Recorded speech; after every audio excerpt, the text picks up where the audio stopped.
اس نے مجھے کیوں قید کر رکھا ہے؟ کیا وہ میرا بھی گوشت کھانا چاہتی ہے؟ لیکن اب تک تو جو بات علم میں آئی ہے وہ یہ ہے کہ وہ عورتوں ہی کو کھاتی ہے، اور اس دن بھی میں نے ایک عورت ہی کے جسم کو دیکھا تھا، یعنی رجناوتی، معصوم اور مظلوم رجناوتی۔ چند لمحات کے بعد چندربھان کی آواز سنائی دی، ڈر گئے؟ ڈر گئے تم؟ نہیں چندربھان، سوچ رہا ہوں اس کے بارے میں۔ کوئی اس کے بارے میں ڈرے بغیر بھی سوچ سکتا ہے، مگر تم سے وہ ضرور کچھ چاہتی ہوگی۔ دیکھو مشورہ دیتا ہوں تمہیں، بھاگ سکتے ہو تو بھاگ جاؤ، اور اگر نہیں بھاگ سکتے تو پھر جو کچھ وہ کہہ رہی ہے وہ کر لو، ورنہ پتھر بنا دیے جاؤ گے۔ ہو سکتا ہے اگر تم سے اس کا مقصد پورا ہو جائے تو وہ تمہیں نکل جانے دے، یا پھر تمہیں اپنا مستقل ساتھی بنا لے۔ اگر ایسا بھی ہو جائے تو تمہارا ہی نہیں بہتوں کا بھلا ہو جائے گا۔ اس سے یہ معلوم کرنا کہ وہ کیسے کسی جال میں پھنس سکتی ہے اور ہم سب کیسے بچ سکتے ہیں۔ چندربھان، اگر مچنڈا ہلاک ہو جائے تو میں تمہیں یہاں سے رہا کرنے کی کوشش کر سکتا ہوں۔ مچنڈا تمہارے بس کی بات نہیں ہے، کسی کے بھی بس کی بات نہیں ہے، میں ہی مار سکتا ہوں اسے۔ ایک بار وہ میرے قبضے میں آ جائے، یقین کرو جو زبان سے کہہ رہا ہوں کر کے دکھا دوں گا۔ نہ کروں تو کتا کہہ دینا، چندربھان مت کہنا۔ تو پھر ٹھیک ہے چندربھان، میں کوشش کروں گا کہ مچنڈا تمہارے ہاتھ لگ جائے۔ چندربھان نے کوئی جواب نہیں دیا۔ یقینی طور پر میری بات ہی اس کی سمجھ میں نہیں آئی ہوگی، لیکن یہ الفاظ بھی بلا وجہ نہیں کہے تھے۔ دروازے کے اوپر ایک ایسی چھوٹی سی جگہ بنی ہوئی تھی جو دروازے کا ہی حصہ تھی، لیکن کچھ کیا جا سکتا تھا، وہاں سے کچھ کیا جا سکتا تھا، اور میں اس بارے میں سوچتا رہا۔ پھل ختم ہو گئے، گل سڑ گئے، اور مجھے بہت سی مشکلات سے گزرنا پڑا۔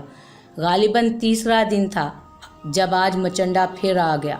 گلے سڑے پھل اٹھا کر لے گیا، نئے پھل رکھ گیا۔ ابھی تک مہاوتی کی طرف سے مجھے نہ تو کوئی پیغام ملا تھا اور نہ ہی کسی نے میری خبر گیری کی تھی۔ مچنڈا کے بارے میں یہ اندازہ میں نے لگا لیا کہ وہ تیسرے ہی دن پھر آئے گا۔ اس دوران میری اور چندربھان کی باتیں ہوتی رہتی تھیں۔ اپنے بارے میں تو میں نے چندربھان کو کوئی خاص بات نہیں بتائی، مگر وہ اپنے پرکھوں کے بارے میں نہ جانے کیا کیا کہانیاں سناتا رہتا تھا۔ معذرت بھی کرتا تھا مجھ سے کہ وہ زیادہ بولتا ہے، مگر میں نے اسے اجازت دے دی تھی۔ میں جانتا تھا کہ انسان کی ذہنی کیفیت تنہا رہ کر کیا ہو جاتی ہے۔ پھر چھٹا دن ہو گیا، کچھ پھل بچ گئے تھے، زیادہ تر میں نے کھا لیے تھے۔ کمرے میں ناقابل برداشت بدبو پھیل چکی تھی، طبیعت ویسے ہی ہر وقت متلاتی رہتی تھی۔ آج زندگی اور موت کی بازی لگانے کا فیصلہ کر چکا تھا۔ پہلے مچنڈا سے نمٹ لیا جائے، اور اگر اس میں کامیابی ہو جائے تو ٹھیک، ورنہ پھر جو بھی ہوگا دیکھا جائے گا۔ یہاں رہنا اب میرے لیے ممکن نہیں رہا تھا۔ مچنڈا کے آنے کا وقت ہو گیا۔ میں اپنے جسم کو سمیٹ کر دروازے کے اوپر بنی ہوئی چھوٹی سی جگہ پر چڑھ گیا۔ اس مختصر جگہ پر خود کو سنبھالنا بہت مشکل کام تھا، لیکن یہ زندگی بچانے کا معاملہ تھا، اور ایسے اوقات میں انسان وہ کچھ کر جاتا ہے جو عام حالات میں کسی طور ممکن نہ ہو۔ میں چھپکلی کی طرح وہاں چپکا رہا۔ خوش قسمتی سے زیادہ انتظار نہیں کرنا پڑا۔ دروازے پر آہٹ ہوئی، دروازہ کھلا اور مچنڈا نئے پھل اٹھائے اندر داخل ہوا۔ وہ جھونک میں سیدھا آگے بڑھ گیا۔ یہی موقع تھا۔ میں نے بدن کو سکوڑ لیا اور چھپاک سے دروازے سے باہر رینگ گیا۔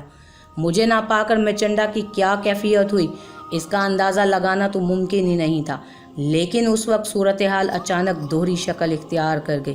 یہاں سے نکل کر بھاگ سکتا تھا، ایسی سمت اختیار کر سکتا تھا جس سے محل سے ہی باہر نکل جاؤں، لیکن یہاں ایک مصیبت زدہ اور تھا، بے آسرا۔ یہ غیر انسانی عمل تھا۔ اپنی ذات سے پیار، کسی اور سے اپنی ذات کے لیے اجتناب تو پوری زندگی نہیں کیا تھا۔ اب کیا کرتا؟ سوچنے کا وقت نہیں تھا۔ جو کچھ بھی کرنا تھا برق رفتاری سے کرنا تھا۔ چنانچہ آگے بڑھ کر چندربھان کے کمرے کی کنڈی کھولی اور دروازے کا پٹ بھی تھوڑا سا کھول دیا۔ چندربھان کی بتائی ہوئی کچھ باتیں یاد تھیں اور اس وقت ان پر عمل کرنا تھا۔ چھپنے کے لیے ایک ستون تلاش کیا ہی تھا کہ مچنڈا کی غراہٹیں سنائی دی۔ وہ آندھی طوفان کی طرح باہر نکلا اور ادھر ادھر دوڑنے لگا۔ اس پر دیوانگی سی طاری تھی۔ میں ستون کی آڑ میں چھپ کر اسے دیکھنے لگا۔ پھر مچنڈا کی نگاہ چندربھان کے قید خانے کے دروازے کی طرف پڑی۔ وہ اس طرف دوڑا، دروازے کو پورا کھولا اور اندر داخل ہو گیا۔ مچنڈا کمرے میں ادھر ادھر دیکھ رہا تھا اور چندربھان اٹھ کر کھڑا ہو گیا۔ شاندار تن و توش کے مالک چندربھان کے چہرے پر مچنڈا کے لیے نفرت کے آثار تھے۔ اس نے مجھے دیکھ لیا جبکہ مچنڈا کی پشت میری طرف سی۔